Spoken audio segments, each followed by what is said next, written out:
যে এক মুসলিম নারীর ইজ্জত নিয়ে যারা ছিনিমিনি খেলতে পারে, মুসলমান সব প্রশ্নে আপোষ করতে পারে, মুসলমান তার মায়ের ইজ্জতের প্রশ্নে আপোষ করতে পারে না। মুসলমান তার বোনের ইজ্জতের প্রশ্নে কোন নমনীয়তা প্রদর্শন করতে পারে না।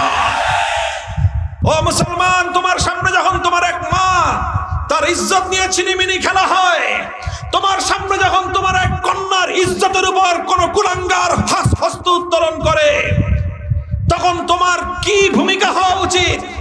তোমার মনোভাব কি হওয়া উচিত? ইতিহাসের সোনালী পাতা উল্টাও। মুসলমানদের তৎকালীন সোনার মদিনায় আল্লাহর পয়গম্বরের পবিত্র আত্মা, পবিত্র আত্মা সাহাবায়ে কেরাম থেকে তার আদর্শ শেখো। আল্লাহর পয়গম্বর ফয়সালা ঘোষণা করলেন, বনু কাইনুকা তারা আমার এক কন্যাকে অপমান করেছে, এবং যেই মুসলমান সেই দুরাচারের বিরুদ্ধে তরবারি উন্মুক্ত করেছে, তার তরবারিতে যথাযথ ফয়সালাই কার্যকর হয়েছিল। সুতরাং ইহুদিরা তাকে করে দ্বিতীয় অপরাধ তারা করেছে, একজন নিরপরাধ মুসলমানকে তারা শহীদ করেছে। কাজেই এখন বনু কাইনুকাকে আমাদের এই দুই ঘটনার জন্য তাদেরকে মাথা পেতে অপরাধ স্বীকার করে আমার এই নিহত মুসলমানের মৃত্যুর বিনিময়ে তাকে তার ক্ষতিপূরণ রক্তপান দিয়ত দিতে হবে। বনু কাইনুকায়ের লোকজন দিয়ত দিতে গরিমসি করবার সঙ্গে সঙ্গে আল্লাহর রাসূল সাল্লাল্লাহু আলাইহি ওয়াসাল্লাম ফয়সালা শুনায় দিলেন, বিশ্বাসঘাতকতা করেছে বনু কাইনুকা, চুক্তি ভঙ্গ করেছে বনু কাইনুকা। তারা মুসলমানদের সঙ্গে শান্তিপূর্ণ সসম্মানে অবস্থান করবার যেই চুক্তি করেছিল, সেই চুক্তি ভঙ্গ করার মাধ্যমে মদিনাতে অবস্থান করবার অধিকার তারা হারিয়ে ফেলেছে। সুতরাং আল্লাহর পয়গম্বর ঘোষণা করলেন, বনু কাইনুকা মদিনায় বসবাস করতে পারবে না, তাদেরকে মদিনা ছেড়ে বাইরে চলে যেতে হবে। তাদেরকে নির্দিষ্ট সময়ের আলটিমেটাম ঘোষণা করে আমার নবী, বিশ্ব নবী রাহমাতুল লিল আলামিন সাল্লাল্লাহু আলাইহি ওয়াসাল্লাম বললেন, নির্ধারিত সময়ের পর অপরাধী গোত্র বনু কাইনুকায়ের কোন ব্যক্তিকে যদি মদিনায় পাওয়া যায়, তার বিরুদ্ধে মুহাম্মদ আরবির পক্ষ থেকে মৃত্যুদণ্ডের ঘোষণা করা হলো।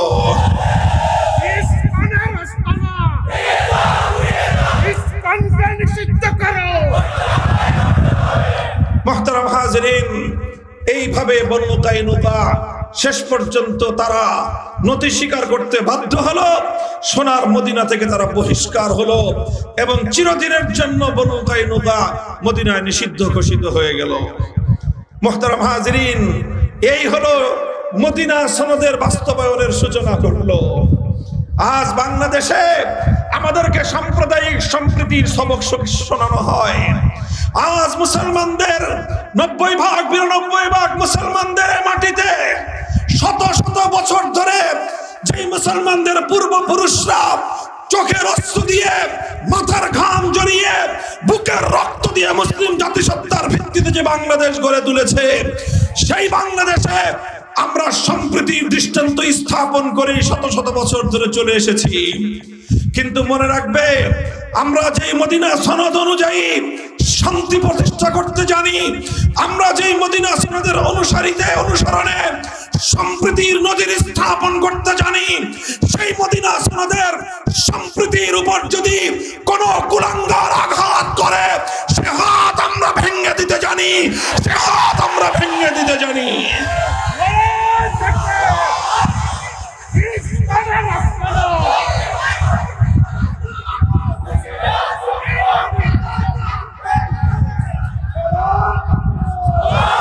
আমাদের বক্তব্য পরিষ্কার, এই যে আমাদের ভাই মসজিদের খতিবকে অপহরণ করা হলো, কারা করলো?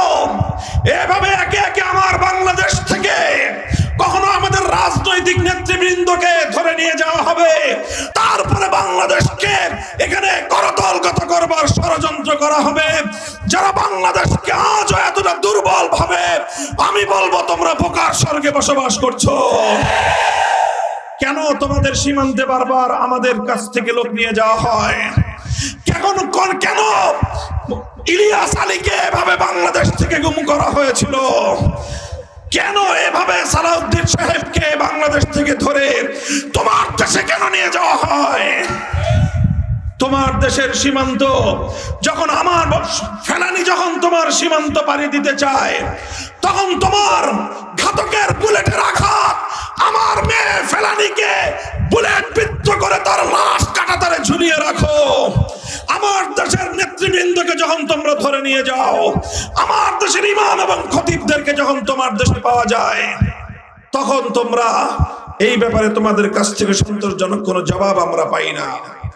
মুহতারাম হাজিরিন, আমাদের বক্তব্য পরিষ্কার, আমরা স্পষ্ট ভাষায় ঘোষণা করতে চাই, আগামীর বাংলাদেশ এমন ভাবেই গড়ে তুলতে হবে, বাংলাদেশে কোন বিদেশি প্রভুর আর কোন দালালি আর কোন আধিপত্য বাংলাদেশ বরদাস্ত করবে না।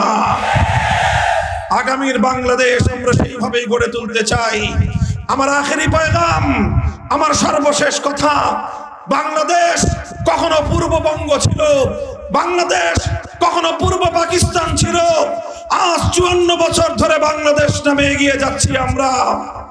এই ইতিহাস প্রমাণ করে, বিগত 200-250 বছরের ইতিহাস, বাংলাদেশ এবং ইসলাম এক সূত্রে গাঁথা। ইসলাম না থাকলে বাংলাদেশ থাকে না। বাংলাদেশের মুসলিম জাতিসত্তার ভিত্তিতে বাংলাদেশের রাষ্ট্র গড়ে উঠেছে। সুতরাং যারা বাংলাদেশে ইসলামের শত্রু, তারাই বাংলার স্বাধীনতার দুশমন। আগামীতে বাংলাদেশের ঐতিহাসিক বাক বদলকারী টার্নিং পয়েন্টের প্রান্তে দাঁড়িয়ে আমরা বলতে চাই, 24 জুলাই বিপ্লবের পর বাংলার মানুষ আরেকটি বিপ্লব দেখতে চায়, আরেকটি অভ্যুত্থান দেখতে চায়। সে বিপ্লব হবে ইসলামের বিপ্লব, সে বিপ্লব হবে ইসলামী হুকুমত কায়েমের বিপ্লব। এই প্রস্তুত থাকবেন তো ইনশাআল্লাহ? আগামীর বাংলাদেশের মানুষ ইসলাম ছাড়া এদেশে আর কিছু দেখবে না ইনশাআল্লাহ। এদেশে ইসলাম না থাকলে, ইসলামী রাষ্ট্র প্রতিষ্ঠা যদি না করতে পারি আমরা, বাংলাদেশের স্বাধীনতা রক্ষা করা সম্ভব হবে না। ইসলামী রাষ্ট্র প্রতিষ্ঠার মাধ্যমেই সম্প্রীতি সত্যিকার অর্থে বাস্তবায়ন করা সম্ভব হবে। হিন্দুত্ববাদী চক্রান্তের হাত থেকে বাংলাদেশকে যদি আমরা উদ্ধার করতে না পারি, বাংলাদেশের স্বাধীনতা বিপন্ন হয়ে যাবে। আল্লাহ পাক রব্বুল আলামিন আমাদেরকে তৌফিক দান করুন। বাংলাদেশের সকল ইসলামপন্থীরা আমরা হাতে হাত রাখছি, ইনশাআল্লাহ আজান উঠবে। আজান, এই আজান যখন উঠবে, গোটা বাংলাদেশের 55,000 বর্গ মাইল থেকে সকল ধর্মপ্রাণ মুসলমানদেরকে সাড়া দেওয়ার জন্য প্রস্তুত থাকতে হবে ইনশাআল্লাহ। নাসরুম মিনাল্লাহি ওয়া ফাতহুন করিম।